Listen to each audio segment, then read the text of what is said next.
Welcome to another episode of the Levity Floatcast. Today we sit down with artist Phil Seth. So let's sit back, relax, and floatcast. And I started to get into it, and then learning different methods actually was super exciting to me.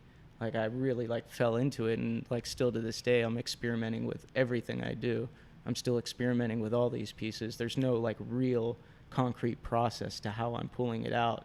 It's just got to be me to be the one that's pulling it out. And it's it doesn't matter if it looks great or if it looks like crap, as long as it's you doing it.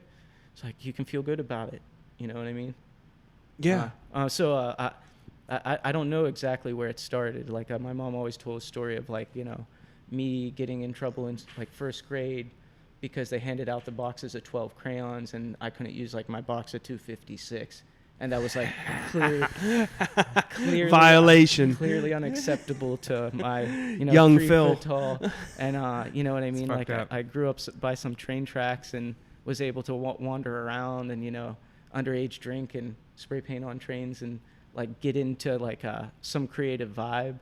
And I fell in love with music, culture, and all these other distracting things.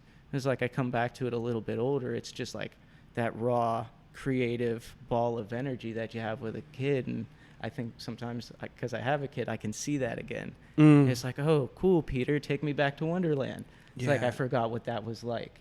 You know what I mean? And that's I think people bring that up sometimes. It's nice to be able to visit Neverland again as an adult and experience as a child would. Yeah. You know what I mean? And I think we've done all this fucking crazy shit to ourselves to distract ourselves from how actually naturally wonderful we are. So true. And I think creativity through my process was always an internal striving to discover more about myself. And then once I'm done with it, it's just I'm done with it. It doesn't matter. Move on to the next thing. Something that I want to encourage other people with my art to do as well, to look in, be inspired from within. Pull inspiration from everybody else, but when you actually get to the task, make sure it's something that you feel good at doing, and until you get older and you're well, I'm great at guitar, but I just played cover songs the whole time, and I made some money playing out, but man, it would be cool if I would have finished that song. You know what I mean? It's that's another one. I don't want to be the guy that just got to the end and was you really wanted to paint that picture and you didn't. That hurts. That's some stuff I can't sleep with at night, and then that becomes a driver in in kind of a shotgun kind of way. Yeah, it's been so interesting because you work 9 to 5 jobs, you're making, sacrifices left and right. Yeah. You're an amazing dad. Can you talk about what it's like being an artist, being a dad, and the importance of showing your daughter the way? Yeah. Well, I have an 8-year-old daughter, Persephone. She's the goddess. And she's helped me out incredibly through on this path. And it's just an amazing experience where it's you name your kid after a goddess, but at the same time, when you see it, and the thing I've been saying or realizing is it's my one friend says peace, God, peace. The other girl coming out of yoga class says namaste.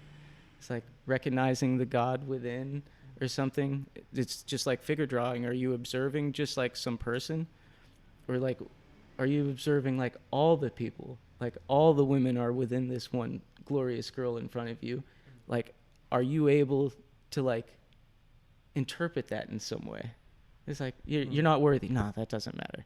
None of us are worthy. And then when I talk to Persephone about this stuff, I said, she's right at that level. She's getting older now where she's developing her own idiosyncrasies, bad habits, and all these things. But at first, man, she would pull stuff out of I don't know, the ether. Yeah. And just sit it on a pallet for me and be what do you think about this, Dad? And I'm that's freaking incredible. I actually thought about bringing in a painting that she did with it's a little tree with a golden line through and it had a rainbow above it. And I'll come over and I'm approaching her, asking her what she's talking about. And she's I was thinking about it because you kept saying visualize the stuff in your mind. But she's I don't think the real I don't think real creation comes from your mind. I think it comes from your heart. God. She dropped the bomb. Like, so mic drop. Like, and I was like, so what's happened in the painting? She's like, well, the heart is like us. It's the earth, and it's growing up, and here's this little tree. And then I'm like, this is amazing. You know, I'm like in tears, like while she's like telling me this, just like, tell me more about this painting and like what it means and what these colors are. And at the end, she puts like a golden thread, like a golden line through the middle of the painting. What did that mean? Oh, it's just like I mean, I think that's the tightrope that we're all trying to walk. Like that's like, you know, that thread that connects all of us. That's Indra's web. You know, this is this like netting that pulls us all and connects us together. And she's like, yeah, that's like that's where you want to be, right there. It's like, cool. Can we talk about this more? Nah, man, I want a snack. I want some applesauce. And just like that. Well, can you tell me what you just said again? No, it's gone.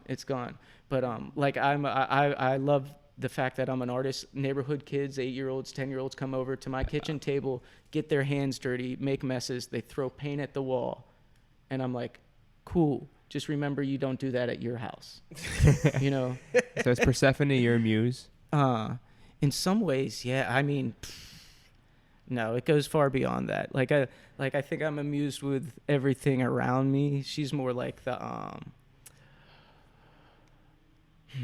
flower of the universe, the eternal blossom that brings light to everything. Like, you know what I mean? It's just like I'd say it's like the reason for everything, but it's more than a reason, because you don't need a reason for everything. You know what I mean?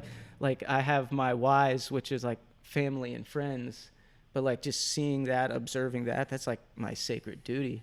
You know what I mean? Yeah. I'm here to just bear witness. Yeah. Like I think all of us are. So I mean, like we pay it to ourselves to at least like paint the picture to look nice. Yeah. You know, because all of us are just wrecking this shit. This is horrible. This all looks horrible. We're putting all these like just messing up the whole scene in our mind, where it's like, really, if you turn off all of your inputs, you go back to a natural state where it's like, you know, I can do this. Yeah.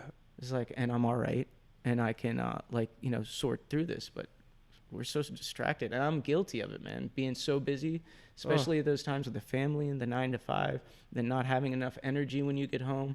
You know what I mean? When you're like, I have the idea, but like, and you stop yourself. It's like, I'm not going to waste all this stuff because I know I'm not going to put it down like I should put it down right now. And then trying to be patient, like forgive yourself for that.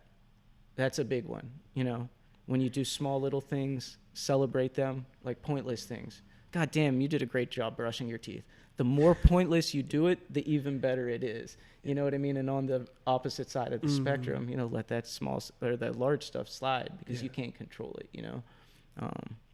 Yeah, but like being a father and an artist was something like I was always like, you know, this might get a little bit messy. Like when she was 3, like when she first came in here and met you, there was an incident where she grabbed some oil pastels, and they're not like oil paint pastel colors, so candy egg, like Easter egg colors.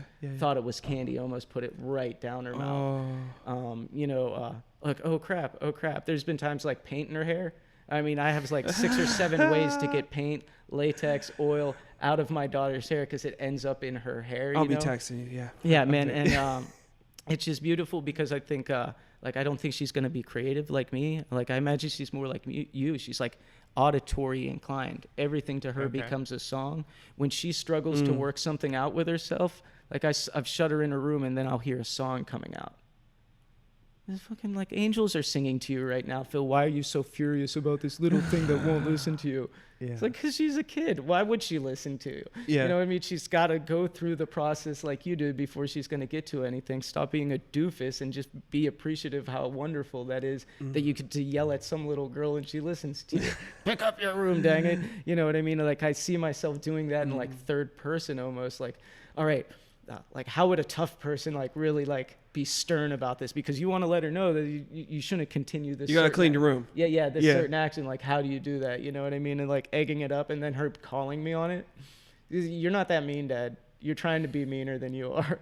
It's like, yeah, so I still need this room cleaned. I don't know how I fight it, because there's going to be a point when she's a teenager, and it's just like, I'm scared of that. I wanna relax, put my mind at ease. Good friends and good vibes, now that's all I need. When life hurts, come down and float in levity. Let your problems wash away into serenity. Whoa.